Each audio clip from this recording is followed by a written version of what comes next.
Scientists of Reddit. What's a discovery that should have blown people's minds but somehow got a collective shrug from the world? Response 1. I worked on the HPV vaccine. I helped prove you can give it to children and just eliminate that entire disease.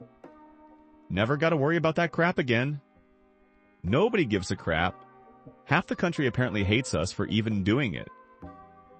Edit. I can't explain how much it means to me for this comment to take off. Especially now. Thank you all. Much love. Reply 1. I give a crap. The fact that we have intelligent people working for the betterment of humanity, even the half that wallows in ignorance, gives me hope. Thank you for your contributions to all of our well-being. Reply 2. No, thank you. I typically work in rare disease, so I don't get to brag much. Kind of how rare works, right? But anytime I get to talk about that one and people are happy, it gives me validation. Reply 3. I can tell you as a Canadian, I'm effing glad you and your team did this. There was a mass vaccination here. My kid didn't even have to go see a doctor. They came to his school and gave them to everyone whose parents signed the consent form. Reply 4. Correct me if I'm wrong, but isn't HPV connected to cervical cancer? So aren't you basically curing cancer? I don't think there's enough validation in the world, friend. Reply 5. I got this vaccine when it first came out as a teenager in Canada. They brought it to the school, and myself and all the other girls my age got vaccinated.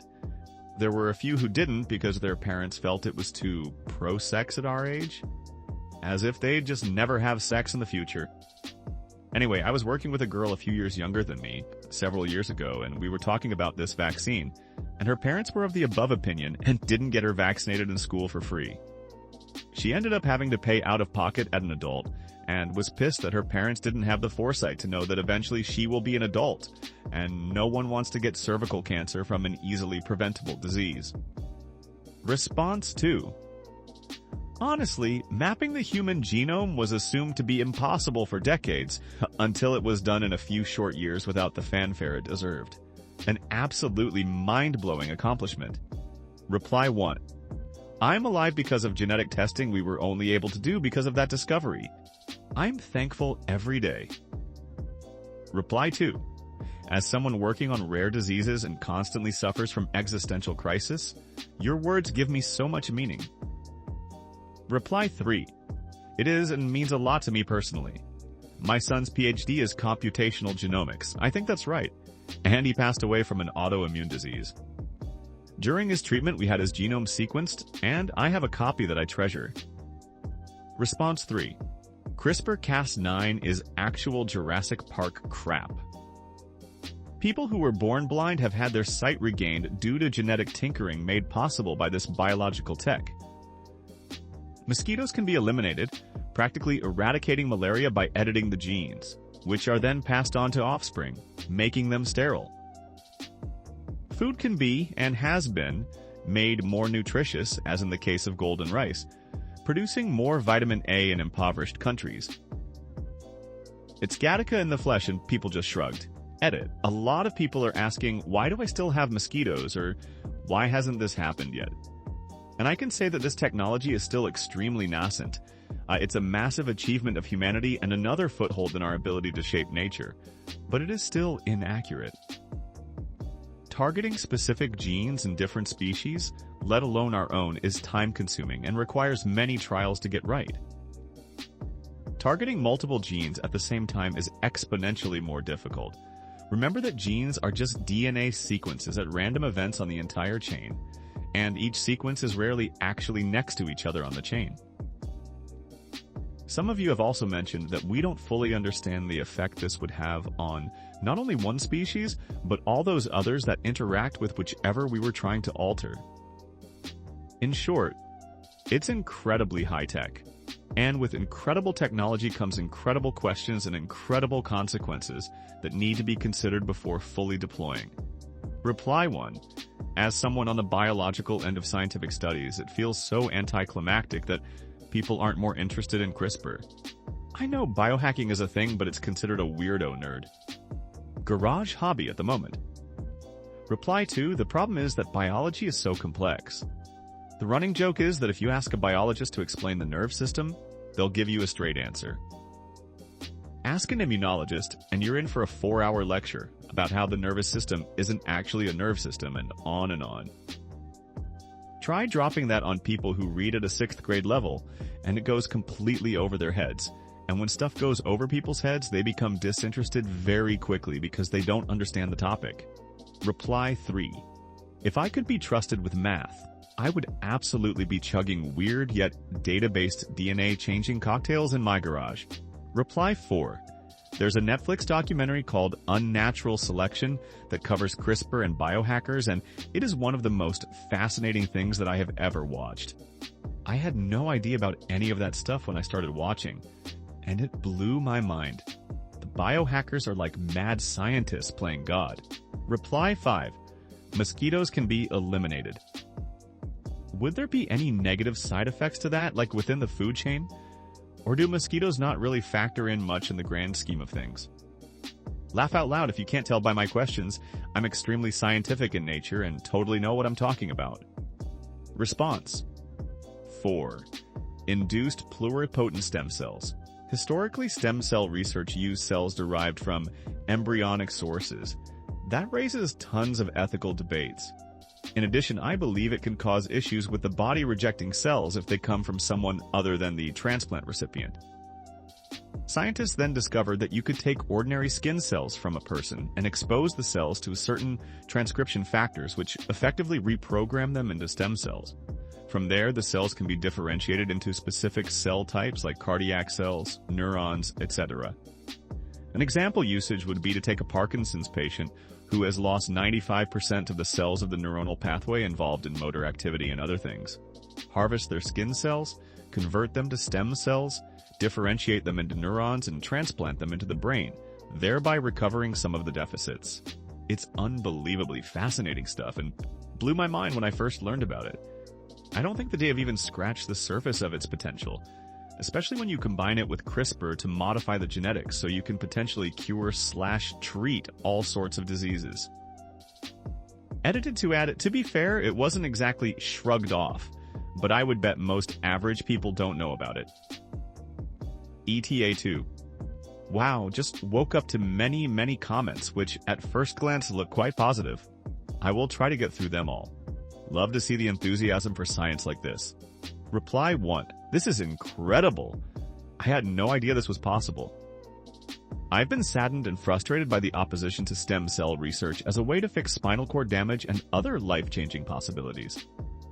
This approach must surely be without the ethical objections that stem cells had, and open up ways to help people. Reply 2. Exactly. Stem cells have such potential, especially in cases like spinal injury and brain diseases, given neurons don't typically regenerate like other cells do, except in certain circumstances and brain regions. To be able to unlock this potential without the ethical pitfalls of embryonic stem cells is practically miraculous. The scientists who discovered it deservingly won the 2012 Nobel Prize for it. Response 5. I grew up in the midst of the AIDS crisis. It was twice as scary as COVID and 10 times as devastating. The fact that they essentially found a cure in AIDS/HIV is no longer a physical or social death sentence is overwhelming in the best way, and the fact that it's rarely talked about is overwhelming in the worst way. Reply 1. I was there too. My dearest friend passed from it, all too young. And then one day, years later, a gay man told me he had it, and described his treatment plan. I was astonished. People who are positive are living. Reply 2. Just seeing Magic Johnson doing commercials in 2025 is nothing short of incredible. Saying you've got HIV in 1991 was basically a death sentence, especially with Freddie dying later that same year. To be not only living but thriving 30-some-odd years later was pure fantasy back then. Reply 3. Yes, I remember when the news came out about Magic and thinking, oh my god, Magic is going to die. I doubt young people these days have any idea how shocking that was at the time. One of the biggest sports stars in the country received what we all thought was a certain death sentence. And 34 years later, he's still going strong. Reply 4. I'm a microbiologist, And every time I taught the HIV/AIDS section, so I was still amazed at how fast we went from knowing nothing about this disease to today, where we are testing vaccines and have treatments that keep infected pregnant patients from passing HIV to their babies or keep infected people from passing it to their partners. And we can allow infected people to live out their natural life. I agree, it's amazing how this went from devastating to almost a non-issue in less than 2 generations. Reply 5, I will forever be grateful to how much Princess Diana, Elizabeth Taylor, and Michael Jackson did to change the perception. Those 3 treating AIDS patients like normal humans went so far. Response 6, cereal fortification in the 1990s. It has saved so many babies from spinal deformities. It is my favorite study plus outcome. Reply 1. I love this because not only did cereal save me from crippling anemia while pregnant, but my kiddo's teacher apologizes to me every time I see her for feeding my child the state-mandated breakfast that I pay for, and it's usually cereal. I'm just like, we live in America. It's fortified cereal or the state health department would be suing you. It's fine. He eats veggies at home. Reply 2. Cereal is the most nutritious thing my picky child will eat. Very grateful this and fortified breads exist. Response 7. My girlfriend has Hashimoto, and her thyroid is basically non-existent anymore. She only has to take 1 small pill in the morning to live a normal life instead of being dead by now. Millions of people in this world take 1 small pill each day and are able to live with a disease that would have been deadly back in the day. Edit. I just wanted to clarify that there is no cure for Hashimoto, and my partner is simply taking levothyroxine to compensate for the thyroid. I am very sorry if I gave some people false hopes with my original comment. Reply 1. I remember the story of the Canadian guys who invented injected insulin in the early 1920s, having initially isolated it from dogs. At the time, kids with type 1 diabetes were given under 500 calories a day with 0 carbs, hoping to delay the inevitable. They basically wasted away until death, as the uncontrolled diabetes and undernourishment wrecked their bodies. The doctors walked into a Toronto hospital and injected a teenage boy on death's door. He recovered and had normal blood sugar within hours. It must have seemed like an absolute miracle. The drug firms managed to mass-produce it within a few years, using cows or pigs if I recall correctly. And the whole world changed for the better. They used the animal insulin until the late 1970s when they figured out how to genetically modify E. coli bacteria to produce it in a vat. It's cheap as hell to produce now and requires no animals. It's one of the great miracles of science.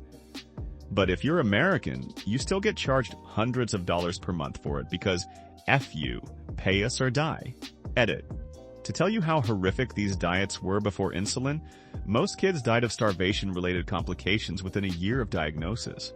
Elizabeth Hughes was the daughter of U.S. presidential candidate Charles Evans Hughes, who lost to Woodrow Wilson in 1916 but eventually became Chief Justice of the Supreme Court.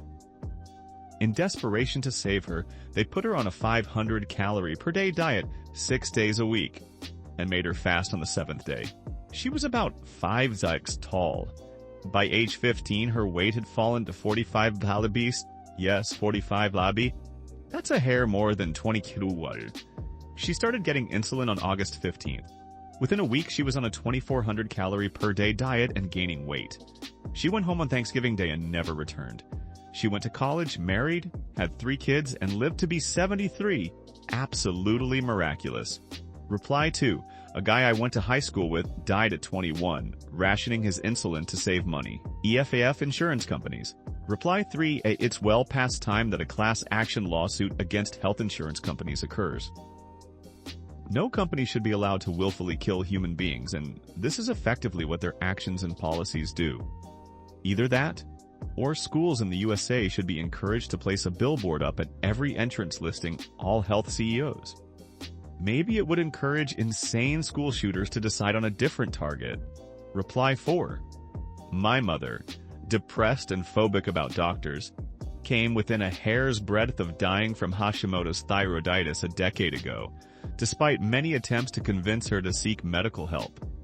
Since her collapse and subsequent hospitalization, she's made a remarkable recovery. The doctors in the ICU were all like, "How did this happen? It just takes 1 small pill a day to fix this." 3 weeks ago, after suggesting a thyroid antibody test to my doctor based on my mother's history, I was diagnosed with subclinical thyroid hormone deficiency and started taking my own low dose of levothyroxine. It will take 6 weeks for the full effect to take hold, but I already feel better. Response 8. We basically cured most people of cystic fibrosis in the last 5 years. It is the most miraculous medical breakthrough I can think of, comparable only to insulin treatment for diabetics, or the triple cocktail for HIV patients in the 90s. In the span of 5 years, thousands of cystic fibrosis patients saw their projected lifespans go up to normal. The treatments don't work on every CF mutation, but they are incredible. The Atlantic published an article last year that made me sob. Edit. Here, LAKEY is a non-paywalled version of the article. It's incredibly moving, especially the passages about what it's like for people who haven't been helped by Trifecta. Reply 1. As a mother of a CF child, it is life-changing for the entire family. Thought we would lose him at 10 years old, and now he has a near normal life expectancy. Profoundly grateful for the research that led to the new medications. Only hitch is the CF treatment medications are incredibly expensive, as in $250,000 a year expensive without insurance or patient assistance programs. We live in fear insurance companies in the future will change their coverage policies and bankrupt patients with high copays. Reply 2, yay. Vance did say that if they fail to end the ACA protection for pre-existing conditions in Congress or the courts, they would try to go back to allowing insurance companies to place people with pre-existing conditions into separate risk pools. That would be even worse unless I'm misunderstanding. Reply 3. As a self-employed breast cancer survivor, this scares me almost as much as the crap they're wanting to pull with Social Security. Reply 4. I work in pediatrics, and we have seen far less CF kids being admitted to the hospital in the past few years. We used to see them all the time, and they were very sick and had prolonged hospitalizations. I float to our pulm floor regularly, and one day I realized I hadn't seen one in a while. The nurses on that floor were so happy to tell me about the new drugs developed, asking how well these kids are doing now. I am so happy for them. Reply 5. I think 2018 I spent 24 weeks of 52 as an inpatient. I've now not been an inpatient for a lung-related flare-up since I started on the drugs in 2020. I'm in my 30s, so my lungs are pretty effed, and they won't magically heal, but they aren't getting worse. Like at all. Fully amazing drugs. Response 9. The invention of the blue LED. That crap changed absolutely everything in electronics. The blue LED allowed us the final piece needed to produce true white light. It paved the way for everything with a screen. Response 10. It seems relevant to this thread to inform everyone that in 1994, the invention of the year went to the widget in a can of Guinness that helped carbonate a Guinness only when you opened it. Second place was the internet. Sometimes the world doesn't care because they don't really understand. Reply 1. Okay, but the Guinness widget is really neat though. It doesn't actually carbonate the Guinness, it nitrogenates, or whatever the thing. Because Guinness isn't carbonated, it uses nitrogen for its bubbles. That's why it's so much smoother and less. I have consumed a great deal of volatile gas. But you can't get the nitrogen to hang out in the drink like you can with carbonation, so they had to invent the widget. When you open your can or drink, it rapidly releases nitrogen into the drink as if it were being poured by a bartender. It's really effing advanced for, a can of beer. Just saying, I can't really drink other beers or ciders because of the carbonation, so Guinness is great to have. And prior to the widget, you couldn't really get a good pint outside of a bar. And not every bar will go to the trouble to run nitrogen just for Guinness either. The internet is pretty cool too. Response 11. Not as crazy as other ones, but as a type 1 diabetic, I find it crazy that they can just make insulin. Ha ha ha. You're telling me my organs can't? But somebody in a lab can just find the formula? Reply 1. I don't think this is underrated. As my biochemistry professor used to say, the purification of insulin and evidence that it can be used to treat T1DM put Toronto on the map. But I do think what's cool and maybe more underrated is recombinant DNA technology. Everyone panics about GMOs, but we are getting E. coli to produce proteins for us. That's GMOs. Response 12. I am not a scientist, an engineer with an interest in science, but I think what was pulled off with mRNA vaccines as quickly as it was to counter the pandemic is grossly underappreciated by the majority of the population, as is the development of mRNA technology, a Swiss Army knife-like tool itself. Generally, any kind of highly complex development like that and the HPV vaccine, mentioned elsewhere in this thread, is not sufficiently appreciated by people that don't grasp the complexity of the technology. Reply 1. Yes. To this, I'm an infectious disease scientist with a 20-year experience and led efforts on the diagnostic front. The mRNA vaccine is a total game changer for infectious diseases, and the speed that it was pulled off with is mind-boggling. After having worked on that team, I am extremely appreciative. The COVID is fake vaccines cause autism worldview absolutely kills me. I can't even speak about it because the rage immediately takes over. Privileged ingrates. Reply 2. I'm pretty sure the research and development has been going since the late 1980s. It's amazing how fast we can develop something like this when proper resources are allocated. Imagine what we could do if governments prioritized funding the science and medical technology industries. Response 13. I feel like the James Webb Telescope hype came and went very quickly. I was very hyped keeping up with how intricate and difficult it was to design, launch, and deploy that marvel orbiting the sun. If something were to go wrong, very small chance we could fix it. The Hubble's problems we could fix because it was in Earth's low orbit, and astronauts could get in there and fix it. Crap, while we're at it, add Hubble to that list, and the space shuttle missions. Reply 1. The fact that the JSWT discovered that the furthest objects in the visible universe are over 40 billion light-years away, in a universe that is only 13.8 billion years old, should have blown everyone's mind. It blew mine for sure. Reply 2. Light has traveled through space for 13.8 billion years since the Big Bang, so you might expect the universe to have a radius of 13.8 billion light-years, but space itself has been expanding, so the universe is much bigger. Reply 3. It's crazy to imagine that over a large enough distance, Hubble expansion is effectively faster than light, meaning light emitted right now from beyond a certain distance will never reach us. According to Wikipedia, and I don't fully get the calculation, this distance is currently 61 to 62 billion light-years. No matter how long you wait for the light, you'll never see further than that. This means right now we see about half of the total volume that could be seen eventually. Other studies suggest that if the universe is not infinite, or big if, the smallest estimated size is 23 trillion light-years, which is 15 million times more than the volume we can see right now.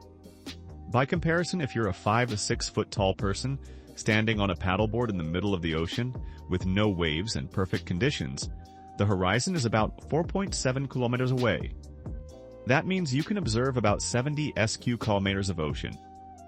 The Pacific is 168,723,000 SQ km, so if you're in the very middle of it, the ocean would be 2.4 million times bigger than what you can see from your paddleboard. That means that even at the smallest possible estimated size of the universe, we see less of it now than someone on a paddleboard sees of the Pacific. That's assuming it isn't infinite. Mind-blowing. Response 14. Eastern Bloc nations, Georgia in particular, have been using bacteriophages to battle bacteria infections for many decades, while the West focused on developing antibiotics. You can get bacteriophage treatment in the US when they've tried everything else, and you've somehow managed to survive it. Seems the drug companies have a hard time figuring out how to make money on the treatment, so it gets pushed to the very thin edge margin of medicine. Update: why bacteriophages are used as a matter of course in genetic research. I've specified and used them myself. This is not that. Historically, the technique is to find a naturally occurring, mutated phage that will attack the specific bacteria in question. In the US, the overriding concern has been the potential of Shiga toxin, or similar, producing genes present in the phage. This latter is wrong-headed two ways in my experience, which makes the assertion suspect to me. Though I haven't seen anything conclusive, the decades of research prior haven't shown this to be an issue. Regardless, it's an almost trivial test with today's technology. A fun question. Guess where you usually look for a suitable phage? Reply 1. Yes, I remember reading about this. You can literally send in a nose swab to the country of Georgia's scientific medical offices where they can create a specific microphage that will treat your specific infection. It's truly amazing, especially on antibiotic-resistant infections. The cost was $800 back years ago when I read the article. Reply 2. My dentist did this for me. Completely cured my nearly 20-year gum disease, and I have the healthiest gums I've had in my entire life. Reply 3. I really want this tech to work out because it would be so much better to have a targeted approach to treating your microbiome. I can see how logistically it can be a pain because you would have to culture and know what phage you need to give. But man, it would be so cool to knock out a case of something like, say, diff without also killing all the other bugs in your GI tract. Way cooler than antibiotics. It's really a shame it isn't more widespread. I think if we had a widespread antibiotic-resistant outbreak, phage use would be more widespread. Or at least I would hope it would be. Reply 4. Oh, now I want to know more about this. A good defense is a strong offense. Did this limit mutation? How effective is it? Reply 5. I recall seeing the channel Kurzgesagt do a video on bacteriophages some years ago. They are naturally occurring viruses which predate upon bacteria. What I find interesting is that apparently as antibiotics resistance increases, a bacteria's resistance to phages decreases. So it winds up if one doesn't work, the other most probably will. This here is the video. Response 15. I love this entire Reddit thread. I felt so disenchanted and cynical lately about the direction society is going in. And these comments give me hope and remind me that there are some brilliant people out there. Reply 1. Yeah, this is like the longest I've scrolled on a post in a while. Some of this crap makes me want to buy a textbook for the fun of it again. Learn some cool crap. I learned in 20 minutes that we have a new organ, a new penicillin, which I already thought penicillin was some bat crap mad scientist level cool thing. Exoplanets, memory alteration, synthetic life, genetic modification, medical technology to exponentially accelerate medicine, and probably all of life as we know it, a proven association of education and a nation's wealth. I may have the words wrong. I think it was institution, and I inferred it as education, and a bunch of other wildly cool things. I may even reach the bottom of this 2,000 comment post. And yet the cynic in me is sad that this stuff isn't everywhere. The most viral and popular discourse in my country seems to actively avoid groundbreaking, life-saving, world-changing science and understanding. Maybe that's just the cynic in me seeing only that too. Response 16. AlphaFold 2 has a very real chance of being the most transformative tool in the history of the biological sciences. It's open source and free to download, which means that any biolab in the world can get a hold of it, and because it's open source, it's easy to adapt to specific situations, even more than a CCNN normally is, which is a lot. The research currently being done with AlphaFold's help will shape the entire human experience for decades at least, and it's comparatively brand new. But a lot of people are yelling at the top of their lungs about AI in the abstract, in both directions, and actual developments get drowned out by the vitriol. It feels surreal to know that we may have hit on something comparable, in terms of influence on human society, to the invention of the clay-fired brick, and no one seems to notice. Edit. I'd like to thank you/CalamityClambake for asking for an explanation of AlphaFold. They have gotten several different explanations, and all of them take a different approach, and all of them are fantastic. I am firmly of the opinion that there's nothing that's too complicated to understand. There's just ways to understand it that work for some people and not for others. I am pretty sure that now pretty much anyone could get a hold of the ideas behind it, because so many people have chipped in with their own version of an explanation. And that makes my heart feel very warm and full today. Reply 1. This is the kind of AI I wish people were frothing over. AI can be a fantastic tool in the right context. Save lives, don't take livelihoods. Response 17. cancer immunotherapy. Drugs like Opdivo and Keytruda have changed the game in cancer treatment. They are barely 10 years old and most people don't know about them. Reply 1. My father was diagnosed with stage 4 lung cancer in summer of 2016. He did 2 rounds of chemotherapy which nearly killed him due to infections caused by having 0 white blood cells. He managed to recover from them, and in late fall his oncologist said, "Let's give this new treatment a try. It was just approved. It's called immunotherapy." He went on it immediately, and it was a walk in the park compared to the march through hell that was chemotherapy. In January, my father had his first scan since going on Opdivo. At the appointment to get the results, the doctor came into the office with the file, frowned at it for a moment, then stepped back out. Just as we started to panic, he came back in.